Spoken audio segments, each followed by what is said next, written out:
当你看到一个头的时候，先不要急着去找它的鼓点，先去看它的朝向面。这个时候它的体块是不清楚的，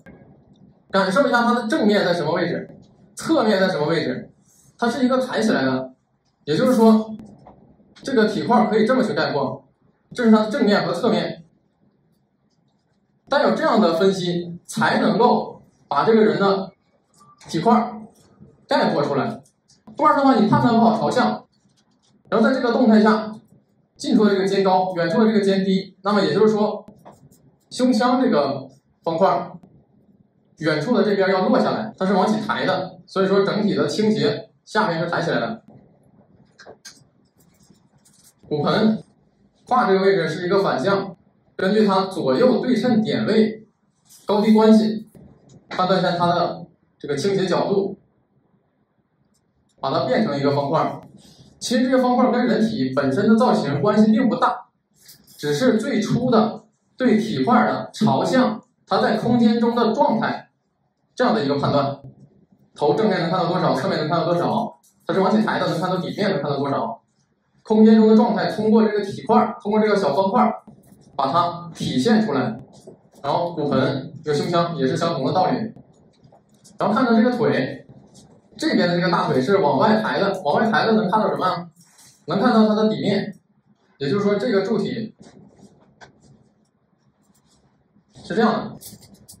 画出来它底面这个柱体它就抬得起来。然后这个小腿基本上看到的是一个侧面，那就把它概括成一个侧面，看不到太多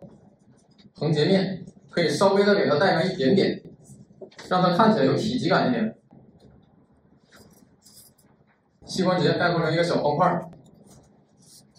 然后另一侧的大腿微微的往前伸，是它在空间中的状态，但是以我们的观察角度看不到太多的底面。这个是膝关节的前面。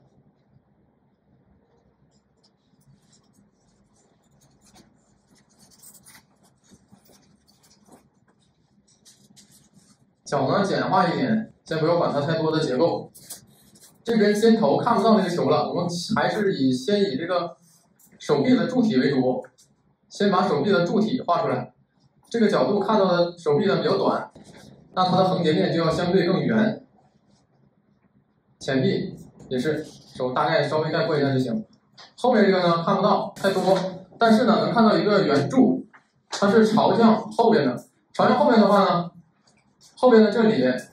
就是一个小弧线，尤其是对于这种看到的不多的体块，一定不能太放松。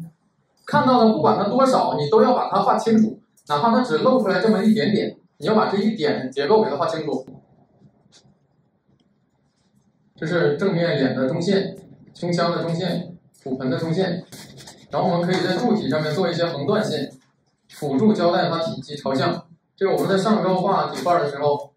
也有所讲，也有所强调，可以借助一些横断线。你像有的时候这个上面的横截面和下面的横截面不是特别清楚的时候，我们就可以借助横断线再强调一下这个柱体的朝向，包括远处的这个手臂这一点点柱体。你在画横断线的时候要考虑它是怎么样贴在这个造型表面的，它是怎么样从这边走过去，然后再绕到另一侧，让这个横断线贴在这个柱体的表面，它才比较有体积。画横断线的时候不能这样随便扫两条线，那不行，要先判断好这个柱体是怎么样圆过去的，它的朝向是怎么样的，是看起来比较圆还是这个看起来比较平，先判断准确，然后再让这根线贴在柱体表面。画的时候呢，想象一个感觉，你在一个柱体上面去画，而不是在纸的平面上去画。你看这条线为什么感觉它能够贴在柱体的表面呢？看起来它比较有体积呢？中间的这个地方比较轻比较浅，然后再绕过去的这两边，这个绕过去的这个小趋势画的比较明显，线比较重，它感觉它就比较能够贴合在柱体的表面。把这个图片去掉，再看一下这个结构。我们要默写的话，最初搭建人体的结构就是这样的一个结构，然后按照它这个结构型啊，稍微给一点尖啊，然后看这个前臂的形状，大概齐给上一点，就可以画衣服了。